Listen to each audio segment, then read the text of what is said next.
Hey guys, so I just received the, what's it called? The Junk Food Snack Box Micro. So I just want to do a quick unboxing video. So let's get to it. Quickly open up. So you see you can get the Junk Food Custom Arcades sticker, or what is it, tape? Here. Right, open it there. And when you open the box, you are greeted with, this really nice artwork under the lid. And some things here. So when I bought mine, I actually got these. So I got these, how do you call it, silencing pads. So I'll talk about these later, but for now, let's just check out, the main things. So we get the sticker. I believe it's a sticker. Okay, side. Oh, braided cable. All right. I believe it's braided. Yeah, it's nice and braided. Okay, cool. And there's the instructions. So the Snack Box Micro does not have like labels on them. So you do have to know like where this start, select. Let me see if I can show you up close. Yeah, start, select, home, touchpad, L3, R3, all that jazz. So Alright, so this comes with I believe a bubble wrapped wrapping. Oh, it's nicely sealed. So to open, you just have to lift this up.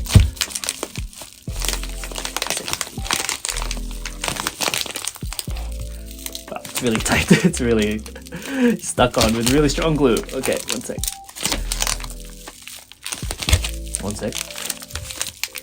I have to cut this up. I could use scissors, but I'm a little bit scared. You know what? Maybe I might have to just use scissors. Alright. Okay, I think I have to use scissors. Okay, one sec. But I have to remove this pretty. Alright, we'll cut this way.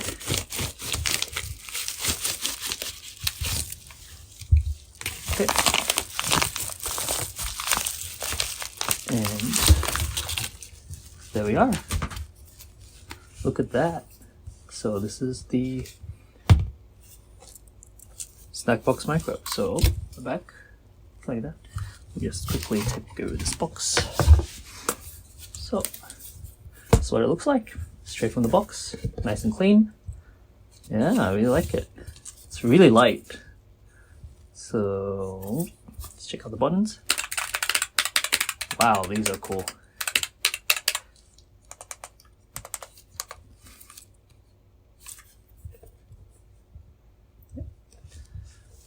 So just wrapping up, we have this Junk Food or Custom Arcade sticker, braided cable. I'll measure it later how long it is. I think it's the smaller side. Yeah, it looks on the smaller end.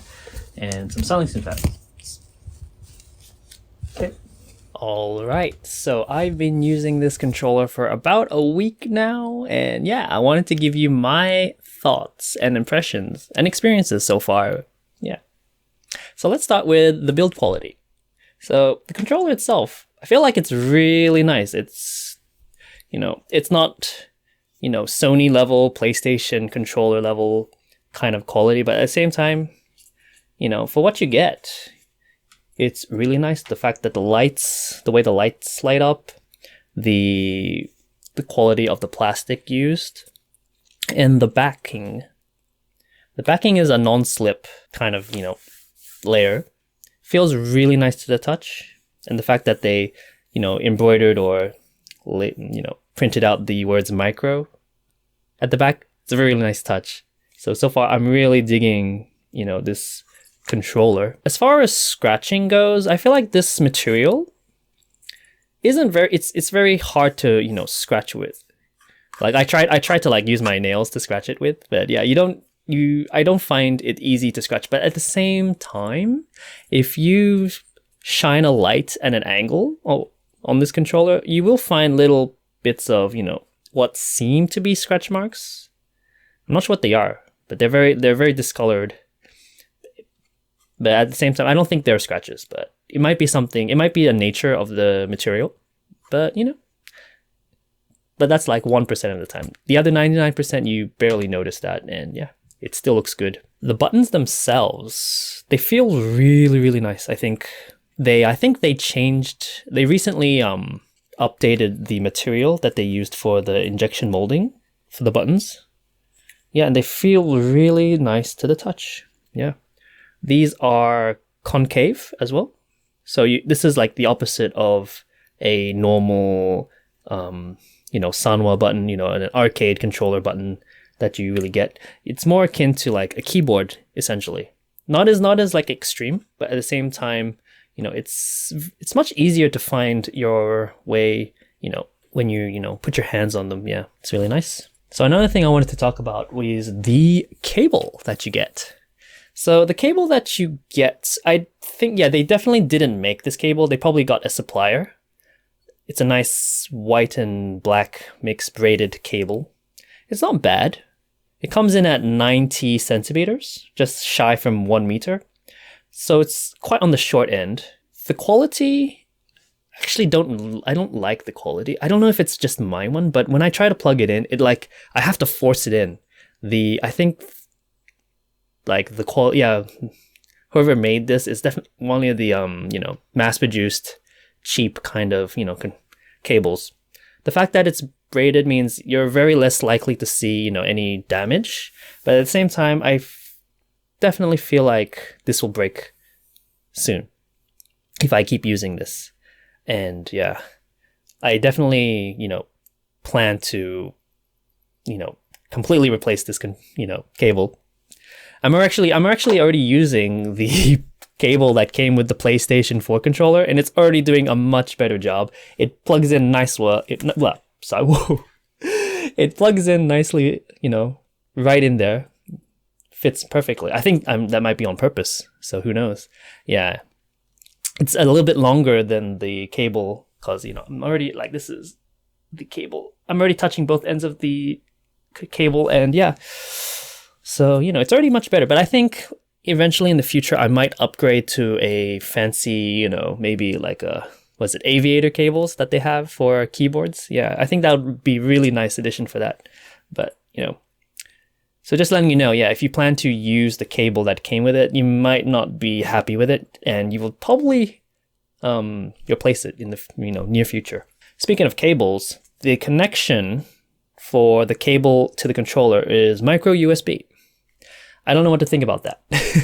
I don't mind it personally, but I feel like as we move on in the future, we're going to see more and more USB-C type cables. So if you see that really nice cable online in the market, there's probably like an 80% chance that it's not going to have a micro USB variant. So, if you're into something like, custom cables and all that jazz, you're not going to find as many micro USB variants as USB-Cs. So I don't know if you can actually, DIY and change the connector port to USB-C. If you can, that'd be amazing. But, yeah, it's quite unfortunate, but, it's not a deal breaker for me. But yeah, it would have been nice for it to be USB-C. That's all I'm trying to say. So this controller was the November batch for this year. And when I received it and plugged it in, I noticed that they didn't have the SOCD active in there. So basically what SOCD is when you press left and right, you get neutral, But instead, when I was playing, I noticed that when I pressed back and then right, it'll go right. So what that means, it's using the last input. So it's called last input priority. And what that means is if you're playing a charge character, you can just do this and then just tap that and then a button and then boom, you've got frame perfect sonic booms or charge attacks, which is crazy with some games. So that kind of stuff is actually banned in events like Capcom Pro Tour and most events actually. Yeah, because it can actually break a character or break a game. And you also can't do some of the cool things that you can do with SOCD, like DPing with with specific using all the buttons at the same time. There's techniques with that. And not having that SOCD was kind of wow, that kind of sucks. I was kind of worried to see is that a internal issue or a firmware issue? Because at the time when I received it, the firmware wasn't actually available because apparently there was an issue with the board and the firmware, because this is a custom board, I believe. You can't get you can't use the just a standard Brooks firmware update. You have to use the firmware that Junk Food Arcades gives you. Otherwise, you risk bricking this controller. So at the time, it wasn't available, but I think maybe 5 days after I received this controller, they actually put out the firmware. And once I downloaded it and put it in the controller, yeah, the SOCD, was there. And, it alleviated the problem. It was all good. So, that was just my experience. Hopefully in the future, after this video, you probably will never have to worry about that. But I'm pretty sure if you do get a brand new controller, it might need to be updated with the firmware. So, just, keep an eye on that. Yeah. So I've been playing this controller for quite a while. And yeah, let's talk about how it just feels. It feels really fun. Like a joy, it feels like a joy to play on right now. So, the fact that it lights up as you press buttons, the fact that it feels like, it just feels really nice to like touch and press the buttons like that, that sound. I'm not a big fan of, controllers that make noise. I'm actually, if I have the option to make a silent option, like, buy silent buttons or add a dampener, I'm more likely to go on that end because for a couple of reasons. Competitive reasons, if the opponent can't hear your buttons, and for, living reasons is like, I live in quite a small apartment. And, it might get annoying for, people, the walls are thin actually. But, I like to even if they can't hear it, I like to be on the safe side and, go for buttons that are more quiet, Yeah. But, playing on this, for this actually make an exception because it just feels really, really fun to play. It's just really fun to press the buttons. Watching the buttons light up is just really, really cool. And it's just a joy, which is funny because when I first saw this controller and the fact that it had LEDs and all that, rainbow stuff, I actually thought, I was like, I'm not going to need that. I just want something that's, compact, built well, and do the job. And speaking of build well, like this is really, really sturdy, by the way. Like it might be the fact that there's like a metal part in there, but it's not only is it light, but it's the fact that like it's super sturdy. I think there are videos where people ran this over with a car and it, no scratch, but like this is like crazy. It's like carbon fiber, I've never played with carbon fiber or touched carbon fiber, but if carbon fiber existed like in this, it would feel like this. Like it just feels like it. Yeah. That was just like, aside. But yeah, speaking of the lights, let's talk about how the lights work. So 3 things you want to take note of is the fact that there's when you press the button, there's a initial light, and second, there's a residual light as the secondary light node. So basically mine's set to red primary and blue secondary. So as you can see, if I press a button here, it'll go red and then blue, red and then blue. And then when you do nothing, it'll go into animation mode. And then it'll do something. Watch it. Yep, there we go. So that's how the controller works, basically. So there's a primary when you click, and the secondary, a while after you stop clicking. And then if you just do nothing, it'll, like, if you don't press anything, like, it'll go into what is like a animation mode. Yeah. You can customize the animation mode to do specific things like this mode, or, just breathing, or a bunch of random things. When you get this controller, the standard, the original mode it comes with is all of them. It cycles through all of it, basically. Another thing you need to know about the animation is that you cannot change the colors of the animation. So certain types of animation, like this one, is only blue, and you cannot change the breathing, the color. And then I think there's another one where it's just all red. You cannot change that.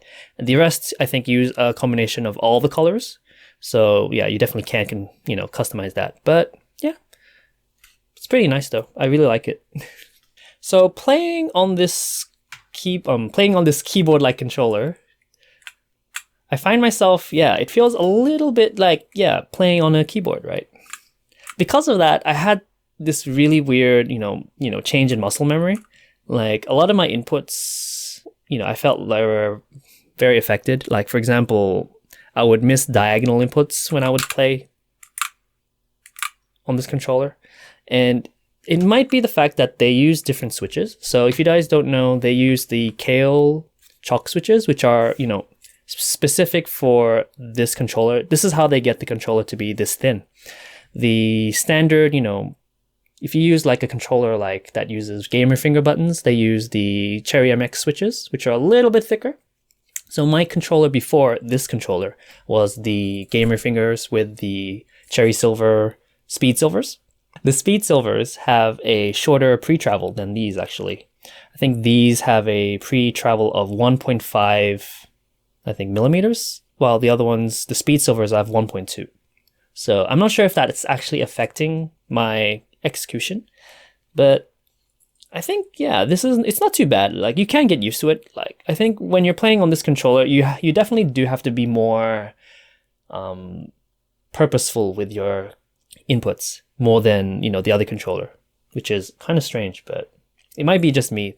I don't know. But so when I got this controller, I've been playing it on my lap and also on a table. So on the lap, it feels okay. I do have that feeling of, it's going to move around, or I'm going to push it because it is very light. You can buy like a heavier backing. Like, you can replace the backing with a much more like a metal backing to give it a little bit extra weight. But at the same time, it's still, because of the size, it's just easy to like push. Yeah. Because I don't think it's going to slide around because of the way I sit. It really depends on the person, on how they sit and what pants they wear, because some pants have grip and some, are very smooth, which I think definitely play a part in, the stability of when you're playing this on your lap. But yeah, something to be aware of, yeah. Okay, so I think the big question is, why did I buy this controller? If you guys don't know, I already have the Hitbox Arcade controller, like the original, and I really like that controller. The issue is that it's just really, really heavy. It's just really, really big is more accurate. It's not that heavy compared to my fight sticks, actually. But I think just carrying it, having to get a specific bag just to bring it somewhere is something that I'm not very fond of, especially nowadays, and I'm not really going to like events where it's, like a tournament, or even casuals where, it's a little bit more high stakes, you're playing against strong players. But nowadays, I'm just going out to play, with a friend's place, or even in the arcades where, they accept USB controllers like this. Because, nowadays I'm playing more on the all button controller style over, lever. So, yeah, I think having this, being able to put this in a bag, a messenger bag. I use a messenger bag, by the way. So, I don't wear a big bag where if I did, then my hitbox could fit easily. But for this, for the, junk food snack box micro, yeah, I can just put this in my bag, forget about it, and just never forget to bring my controller when, I could be out one day and some friends might be like, yo, let's play some games in the local arcade somewhere. I'm like, yeah, man, let's go. Or, I could, I can always be ready is what I'm trying to say. And I think having a controller like this is perfect for me. Anyways, that's all I wanted to talk about for this controller. I am going to spend more time with it and possibly write a full review from the insides to, just as thorough as I can be. I want to make a review on that. But for now, today, I just want to make a first impressions video. Yeah, and what I think about this. Yeah, I really like it. It's really fun. I really like this controller. If you enjoyed this video, and you found it helpful, it'd be really great if you leave a like and a subscribe. Yeah, and I will be making future videos like this next time. So yeah, keep an eye on that. All right, I'll see you guys in the next one. Peace out. Bye.